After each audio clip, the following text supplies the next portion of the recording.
헬로 반갑습니다. 우리 주사랑교회 중고등부 친구들, 오늘 2020년 9월 13일 주일 예배를 우리 시작하려고 합니다. 오늘 함께 보실 하나님의 말씀은 시편 147편 5절에 있는 말씀이에요. 시편은 구약 성경에 있는 말씀이고, 아마 이제 화면상으로는 방송실에 계신 선생님께서 말씀을 띄워주실 거예요. 화면에 나와 있는 말씀을 보면서 함께 합독하도록 하겠습니다. 우리 주는 위대하시며 능력이 많으시며 그의 지혜가 무궁하시도다. 아멘. 지난 말씀에서 혹시 우리 친구들 기억할지 모르겠습니다. 우리가 성경에 기록되지 아니한 하나님의 따뜻한 이름에 관련돼서 함께 나누었었습니다. 혹시 기억하는 친구들 있습니까? 세 분이 하나요, 한 분이 세 분이시다. 네, 그렇죠. 삼위일체 하나님에 관련돼서 함께 말씀을 나누었죠. 삼위일체 하나님은 아버지이신 하나님과 아들이신 예수님과 성령님이 세 분이시면서도 한 분이다, 그런 뜻을 가지고 있다고 그랬습니다. 이러한 연합이 가능한 것, 세 분이 한 분일 수 있는 것은 그분들이 서로 온전하고 완전한 사랑과 존중 때문에 가능하다라고 말씀을 드렸는데, 아버지와 아들과 성령님께서 하나가 되신, 서로를 사랑하셔서 하나가 되신 목적이 있다고 그랬어요. 그것은 뭐냐면 이 세상을 향한 동일된 목적, 죄 중에 있는 여러분과 저를 사랑하시고 구원하실 목적으로 완전한 한 팀을 이루셨다는 겁니다. 하나님의 이름은 사랑이시죠.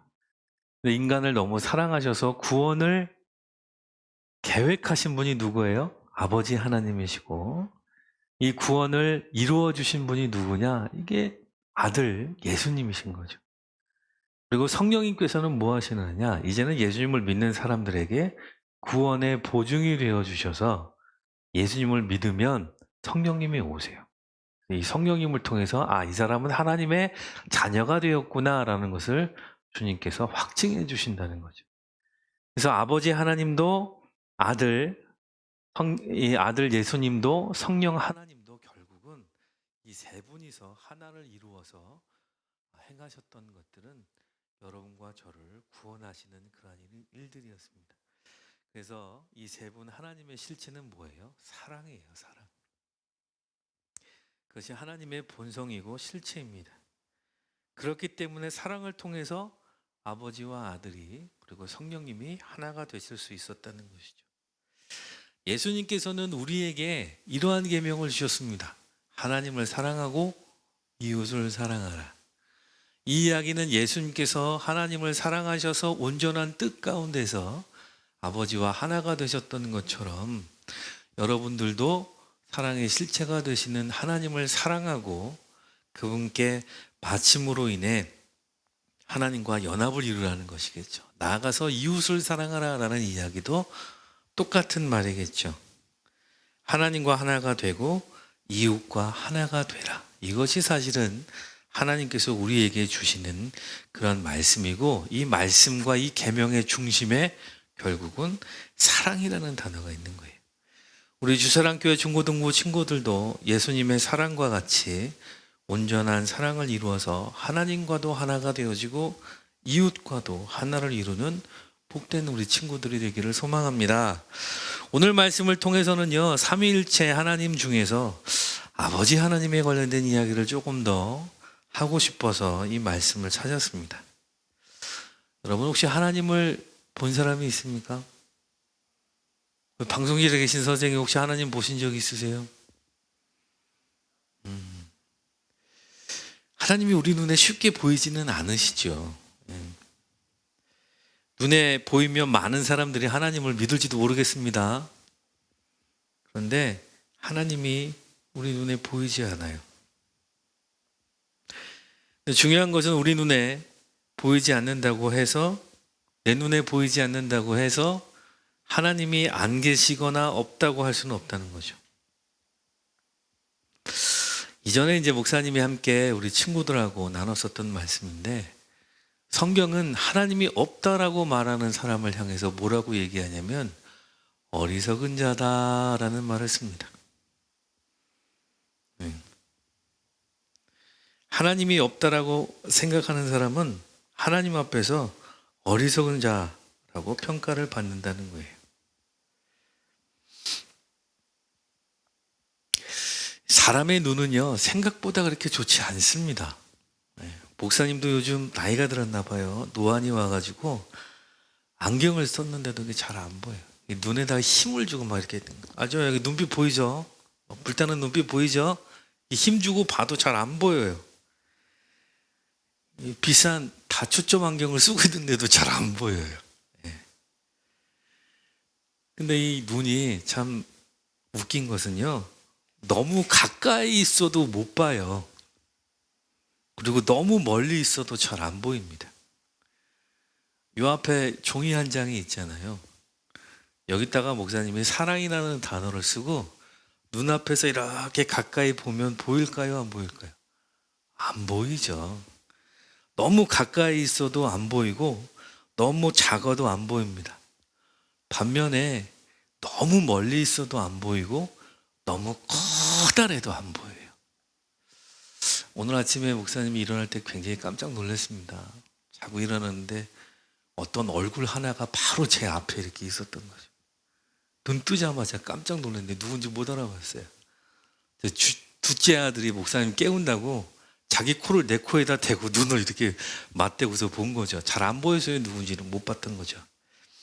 우리가 하나님을 볼 수 없는 두 가지 이유가 있습니다. 만약에 우리가 조금 전에 목사님께서 여러분에게 말했었던 것처럼 너무 가까이 있어서 못 본다, 우리가 하나님을 못 보는 이유 중에 하나는 어쩌면 그분이 우리의 삶 가운데 너무 가까이 계시기 때문에 못 볼 수도 있어요. 바로 옆에 바로 이렇게 대고 있기 때문에, 늘 여러분과 함께 있고 밀접하게 근접하게 꼭 붙어 계시기 때문에 주님을 발견할 수 없을지도 몰라요. 두 번째, 우리가 하나님을 눈으로 볼 수 없는 이유 중에 하나는 그분이 너무 크신 분이기 때문에 우리 눈에 안 들어올 수 있습니다.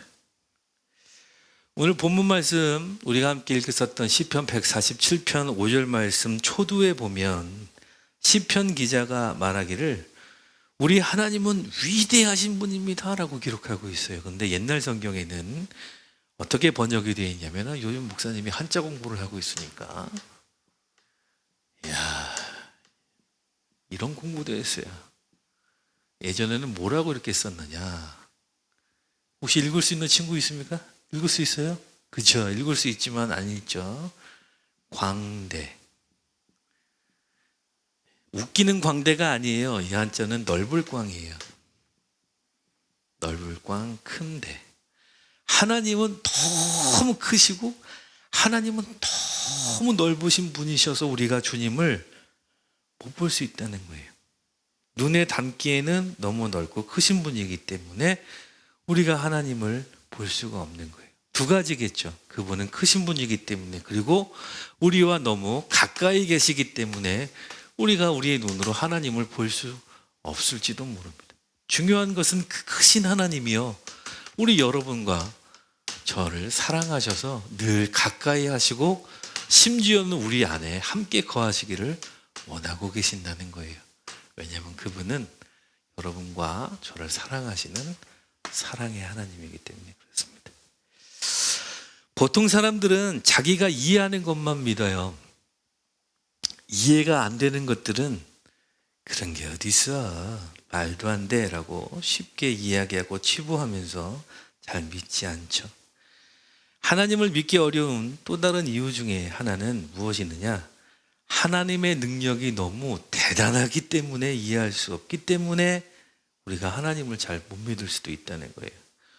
오늘 본문 말씀에 보면 두 번째 하나님에 대해서 소개를 하기를 뭐라고 기록하였습니까? 하나님은 능력이 많으신 분이다 라는 말이 써 있어요. 이 능력이 너무 많아도 믿기가 좀 어렵죠. 하나님은 못하실 일이 없으실 만큼 능력이 많으신 분이에요. 우리 같이 능력의 한계를 늘 경험하고 있는 사람들은 쉽게 이해할 수 없는 영역이죠. 하나님께서 능력이 많다라는 단어를 또 한자로 얘기하면 전. 또 하나는 뭘까요? 전자가 있으면 뭐가 있을까요? 전능이라는 거죠. 모든 것을 하실 수 있는 분이 바로 하나님이세요. 하나님이 별로 능력이 없고 시시한 분이었다면 어쩌면 우리가 그 하나님을 믿기 쉬웠을지도 모릅니다. 근데 우리는요, 우리 하나님, 이성으로는 이해할 수 없는 우리 하나님, 도저히 상상할 수도 없는 능력을 갖고 계신 분이에요. 그래서 오히려 하나님을 믿기가 어려울지도 모르겠죠. 초기 이 예수님께서 십자가에 돌아가신 이후에 많은 사람들이 생각을 하기는 그분도 사람이셨기 때문에 죽었다라고 생각을 했습니다. 그런데 예수님께서 어떻게 해요? 죽음에서 일어나셨어요. 부활하셨어요. 혹시 여러분 죽은 자가 살아나는 거 본 적 있습니까? 여러분이 이해할 수 있는 상식으로 있나요? 없죠. 사람들은 믿지 않았어요. 예수님께서 부활하셨다고, 하나님께서 그를 살리셨다고, 어떻게 죽은 자가 살아날 수 있냐고, 심지어 눈으로 보고도 믿지 않는 사람들이 있었습니다. 우리가 가진 상상을 초월할 때, 이성을 초월할 때 우리는 쉽게 이해하지 못해요. 우리가 이해할 수 없는 어려운 이야기는요, 성경에 보면은 성경 첫 장에서부터도 나와요. 성경 첫 장에서도 나와요. 태초에 하나님이 천지를 창조하시니라. 많은 사람들이 이 말씀을 믿지 않죠. 왜요? 이해할 수 없으니까요. 머리로는 이해되지 않아요. 그렇다고 해서 그런 일이 없다라고도 말할 수는 없죠. 섣부른 판단은 아주 위험합니다. 그럼 어떻게 우리는 이 땅에 존재하는 이 세상을 만들었는가, 하나님이 만들었는가를 알 수 있어요? 보여지는 것으로 믿는 이것을 아는 것이 아니라 믿음의 눈으로 봐야지만 이 세상이 존재하는 것을 알 수 있다는 거예요. 히브리서 11장 3절 말씀에 보면 믿음으로 모든 세계가 하나님의 말씀으로 지어진 줄을 우리가 아나니 보이는 것은 나타나는 것으로 말미암아 된 것이 아니니라 라고 기록하고 있습니다. 이해할 수 없기 때문에 우리는 하나님을 더 믿을 수 있다는 거예요. 이해할 수 없는 능력으로 우리를 위해서 일하시기 때문에 우리가 하나님을 믿고 더욱 의지할 수 있다는 겁니다. 만약에 그분이 가지고 있는 능력이 한계가 있다면, 그래서 우리에게 행할 수 있는 분이 능력이나 일들이 제한된 것이라면 우리가 하나님을 믿을 필요가 없죠. 안 그러겠습니까? 주님은 내가 어떤 필요나 요구나 나의 부족함을 채워주기에 제한된 능력을 갖고 계신 분이라면 우리가 그분을 믿을 이유가 없어요. 오히려 더. 그런데 우리가 하나님의 이 전능하심, 이해할 수 없고 초월적인 주님의 능력이 있다는 사실만으로도 우리는 하나님을 믿는다는 것이 우리에게 얼마나 큰 은혜가 되어지고 우리에게 능력이 되는지 모릅니다. 그러한 하나님이 여러분을 사랑하시고요, 그러한 하나님이 여러분을 위해서 일하고 계신다는 거예요. 못할 것이 없는 주님이 우리를 위해서 수고하신다는 겁니다. 예수님, 죽었었던 예수님을 살리시는 것처럼 죽었었던 우리를 믿음 안에서 살리실 수 있는 분도, 영원한 생명 가운데로 인도하실 그 능력을 가지시는 분도 누구예요? 하나님이에요. 그래서 우리는 그분의 전능성, 우리가 이해할 수 없는 그 전능성 때문이라도 오히려 하나님을 믿을 수 있다는 겁니다. 세 번째, 시편 말씀에서 얘기하죠. 세 번째로 하나님은 어떠한 분이냐라고 이야기를 한다면, 하나님은 지혜가 무궁하신 분이다라고 소개하고 있습니다. 사도 바울은요, 서신서에서 깊도다 하나님의 지혜와 지식이 부유함이요 라고 이야기하고 있어요. 로마서에서 나오는 말인데 하나님의 지혜를 찬양하는 그러한 노래이기도 합니다. 하나님은 굉장히 크시고 우리와 가까이 하는 분이시면서도 동시에 능력이 대단한 분이시만 또한 동시에 지혜가 굉장히 많으신 분이에요. 굉장히 많다. 또 한 번 한자를 써야 되겠죠. 이거 모르는 친구는 없을 거예요. 이거 뭐예요? 없을 무. 네, 없다는 거예요. 뭐가 없냐? 뭐가 없어요? 하나님한테는 뭐가 없을까요?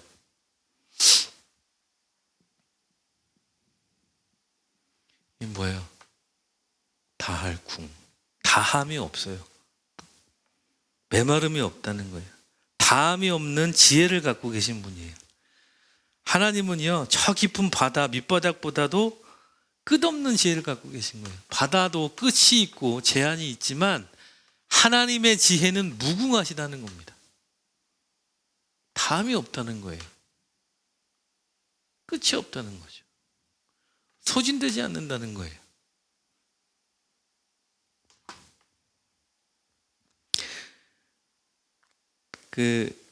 천문학자들이 이런 이야기들을 합니다. 우주에도 끝이 있다라고 얘기를 해요. 네.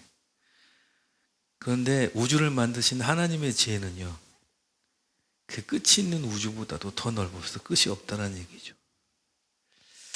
우리 친구들에게는 예숙치 않은 성경 말씀이 있을 거예요. 욥기서라는 성경이 있는데 욥기서 38장에 보면 이 하나님께서 어떻게 그분의 무궁한 지혜를 가지고 이 세상을 만드셨는가에 대해서 아주 상세하게 기록이 되어져 있습니다. 하나님에게는 다함이 없는 지혜가 있어요. 역시 이것도 우리가 쉽게 이해할 수 있는 것은 아닙니다.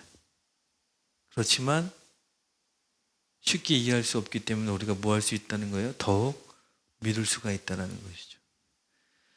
그렇기 때문에 우리가 지혜가 부족한 우리가 무궁한 다함이 없는 지혜를 가진 하나님께 담대하게 구할 수 있다는 겁니다.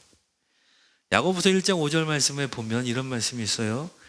너희 중에 누구든지 지혜가 부족하거든 모든 사람에게 후히 주시고 꾸짖지 아니하시는 하나님께 구하라. 그리하면 주시리라. 어떻게 하나님께서는 지혜가 부족한 모든 사람들에게 후히 그 지혜를 나눠줄 수 있을까요? 그분의 지혜가 무궁하기 때문에 그렇습니다. 끝이 없기 때문에 그래요. 만약에 그 지혜를 나눠줬는데 그게 퍼져서 다 소진이 됐다. 그럼 모든 사람들이 그 지혜를 주님으로부터 받을 수가 없겠죠. 끊임없이 주님께 지혜를 구할 수가 없겠죠. 왜냐하면 소진되니까요. 그런데 오늘 시편 기자는 이야기해요. 하나님의 지혜는 무궁하답니다. 다함이 없대요. 그러니까 우리가 지혜가 부족할 때마다 하나님께 구하면 우리가 무엇을 받을 수 있다는 거예요? 주님의 지혜를 끝없이 받을 수 있다는 거예요. 그것도 찌질하게 조금 주시는 게 아니라 어떻게 해요? 후히 주신대요. 후히 넉넉하게 충분하게 부족하지 않게 오히려 차고 넘치도록 주실 수 있는 게 주님의 지혜라는 것이죠. 우리 하나님은 살아계신 하나님이에요. 내 눈에 보이지 않아도 살아계시면서 존재하시는 하나님입니다. 때로 내 머리로 이해할 수 없어도 그분은 영원하신 우리의 창조자이세요.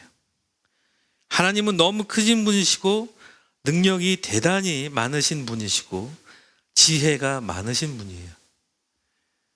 네, 그러한 하나님께서 여러분과 목사님, 하나님의 사람들, 예수님을 믿는 모든 사람들을 너무 사랑하시기 때문에 그 크신 분이 늘 우리와 함께 하시고 그 무궁한 능력으로 우리를 늘 도우시고 인도하시며 끝없고 다함이 없는 지혜로 날마다 우리를 지도해 주시고 가르쳐 주신다는 겁니다.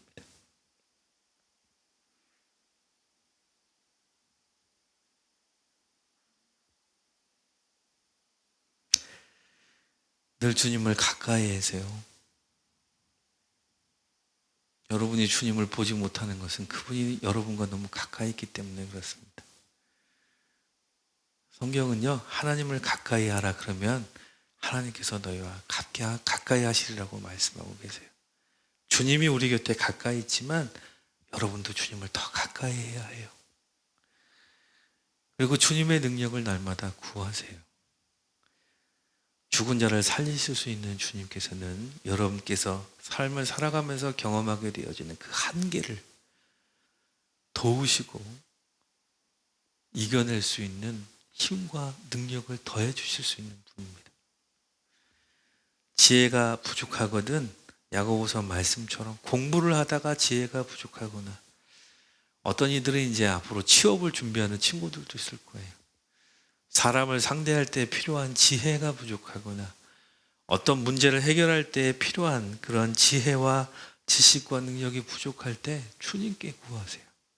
다함이 없으시대요. 주님은 기꺼이 여러분들을 위해서 이 모든 것들을 다 내어주실 수 있는 분이세요. 성경은 이렇게 얘기합니다. 우리를 너무 사랑하셔서 독생자 아들마저도 우리에게 주신 하나님이 무엇이 아까워서 우리에게 못 주시겠어요? 능력도 많으시고 힘도 있으시고 지혜도 많으신데 구하는 자에게 다 주시겠죠. 우리 사랑하는 주사랑교회 모든 친구들이 이러한 하나님을 잘 알고 주님을 깊이 이해하며 늘 하나님을 가까이 하는 우리 친구들이 됐으면 좋겠습니다. 여러분의 인생 가운데 가장 든든하고 멋진 친구, 멋진 아버지는 누구예요? 하나님이세요. 이러한 하나님을 여러분의 하나님으로, 여러분의 아버지로 꼭 믿고 함께 하시기를 예수님의 이름으로 축원합니다. 함께 기도할게요. 크신 주님, 전능하신 하나님, 무궁한 지혜의 하나님, 오늘 시편 말씀을 통해서 사랑의 아버지 하나님에 관해서 말씀을 나누었습니다. 우리가 볼 수 없을 만큼 크신 하나님께서는 우리가 볼 수 없을 만큼 우리를 가까이 해주시는 주님이십니다. 이 땅에서 허락하신 인생의 삶을 살아가는 동안 능하신 하나님의 손이 우리 사랑하는 주사랑교회 중고등부 친구들의 삶과 그 여정 속에 늘 함께 하시고 안위하여 주시고, 무궁한 지혜의 하나님께서 우리 친구들에게 다함이 없는 주님의 지혜를 부어주셔서 이 세상 가운데 탁월함이 어떠한 것인지, 하나님을 경외하는 자에게 베푸시는 하나님의 놀라운 선대하신 은혜가 무엇인지를 우리 아이들의 삶을 통해서 증명하시고 나타내 보이시기를 주님 소망합니다. 온전한 믿음 안에서 하나님을 신뢰하는 우리 친구들이 되게 하여 주시고, 이 믿음 안에서 더욱 하나님을 알아가는 우리 중고등부 친구들이 되게 하여 주시옵소서. 예수님의 이름으로 기도드렸습니다. 아멘. 광고 2가지 하겠습니다. 지난주 광고하고 똑같은데 9월 20일까지는 저희가 이제 방송 예배로 할 거고요. 그 이후서부터는 현장 예배로 드릴 겁니다. 만약 현장 예배가 안 된다면 이제는 저희는 방송 예배를 그만두고 실시간 회의, 줌을 이용해서 예배를 할 거예요. 그러니까 이제는 늦잠도 못 자요. 이제는 누릴 수 있을 때 많이 누리고 또 열심히 또 예배 참여했으면 좋겠습니다. 그리고 또 한 가지 광고는 9월달, 10월달 큐티인 책자가 그대로 목사님 책상 위에 놓여져 있습니다. 딱 2권 줄었어요. 필요한 친구들 오셔서 같이 이 큐티 책도 가져가시고, 배고픈 친구들은 연락을 하시면 목사님이 함께 여러분의 용돈을 가지고 사는 음식을 먹어드리도록 하겠습니다. 혹시 지갑을 안 갖고 갔다 대신 내드리도록 하겠습니다. 꼭 목사님한테 연락하고 오셔서 큐티 책자를 받아가든지, 혹은 각 반 선생님하고 통화를 하셔서 큐티 책자를 꼭 받아가셨으면 좋겠습니다. 한 주간도 주님의 은혜로 잘 지내시고 하나님을 가까이 하시고 주님과 동행하는 또한 한 주간이 되기를 바라고, 정말 우리 친구들 보고 싶습니다. 친구들도 목사님 보고 싶어 할 거 알아요. 빨리 우리가 좀 만날 수 있는 기회들이 있었으면 좋겠습니다. 우리 그때를 기다리면서 열심히 각자의 삶의 자리에서 최선을 다하기 바랍니다. 우리 예수님께서 가르쳐 주신 주기도문으로 예배 마치도록 하겠습니다. 하늘에 계신 우리 아버지, 이름이 거룩히 여김을 받으시오며 나라의 마옵시며 뜻이 하늘에서 이루어진 것 같이 땅에서도 이루어지이다. 오늘날 우리에게 일용할 양식을 주옵시고 우리가 우리에게 죄진 자를 사하여 준 것 같이 우리의 죄를 사하여 주옵시고 우리를 시험에 들게 하지 마옵시며 다만 악에서 구하옵소서. 대개 나라와 권세와 영광이 아버지께 영원히 싸움나이다. 아멘.